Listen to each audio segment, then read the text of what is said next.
Who is a scholar then? Who is a scholar? Well, in short, if I was to ask you now, who is a doctor? How would you know who is a true doctor? You know that by signs around that shows that this person who is practicing medicine is really accomplished in that. And the same thing with the scholar. There are signs which indicate that he is truly a scholar, not a charlatan. One thing is that he is fearful of Allah Azza wa Jalla, and you find that his deeds and his conduct are in agreement with what he's preaching is. That's one thing. Second thing is that you find that he has taken knowledge from those who were known in the Ummah to be scholars, and those took it from those who were known, and so forth, until you go back to the Prophet ﷺ. Among the signs is that you find the people of the earth, wherever this person goes, the people of the earth accept this person. They are pleased with him. I mean here by the people of the earth, the Muslim people, the righteous people. Take this hadith of the Prophet ﷺ. The Prophet ﷺ says, as reported by Abu Hurairah, that when Allah loves one of his servants on the earth, he calls out to Jibreel.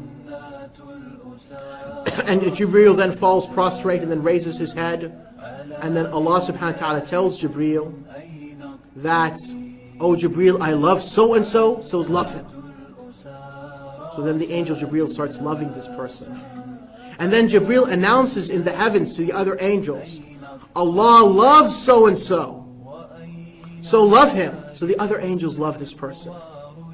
And then on earth acceptance is given for this person. And that's why you find the great scholars of Islam are those who the people of the earth have accepted. The Muslims have accepted, have all agreed to their scholarship. That wherever you go, you find the people listening to their fatwas, trying to follow them, asking them, looking up to them, praising them. At the time of their death, people are in tears, people in large multitudes pray upon their funeral prayers. Just like we witnessed during the last year, in the year 1420, when a number of scholars died. And I'd like to mention 4 of them because wherever you travel on the earth, you find these 4 scholars. You know that the Muslims, wherever you go in any land, you find these Muslims relying upon and benefiting from them and praising these men. Sheikh Abdul Aziz bin Baz, Sheikh Al Albani, Abu Hassan Ali Al Nadwi, Sayyid Sabiq. These 4 men who lived in the last century. I mean, where people, wherever you go, you find people benefiting from them. Sayyid Sabiq, who wrote a book as a young man called Fiqh al-Sunnah. Translated in over 20 or 30 languages. Wherever you go, in any masjid around the world, you find a copy of that book in that language that the people speak. Abu Hassan Ali Al Nadwi, whose books number maybe in the hundreds, and Muslims have been benefiting him from more than one generation. The great scholar of India. Also, the people of the earth have accepted him. Likewise, Sheikh Al Albani, the great scholar of Hadith, who the whole Ummah has in the last century relied upon his grading and his knowledge of Hadith, and he's the one who has revived the Sunnah in this generation. And likewise, Sheikh Abdul Aziz bin Baz, who his funeral prayer, his janazah, was such that has never been recorded in the history of Islam, such large numbers to pray upon any single individual.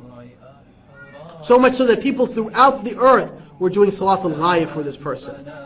You know, I was teaching the brothers this afternoon when we were doing our course in Aqeedah about how the Prophet ﷺ taught us that if a person finds 40 righteous people praise upon his janazah, then their intercession will be accepted before Allah Azza wa Jalla for that person.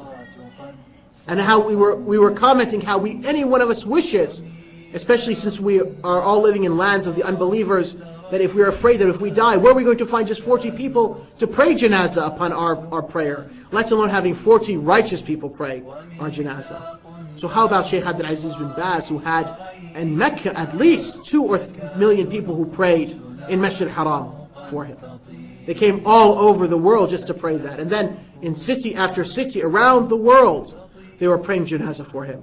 Salat al-Ghayb. Is this not an indication of what the hadith of the Prophet ﷺ said?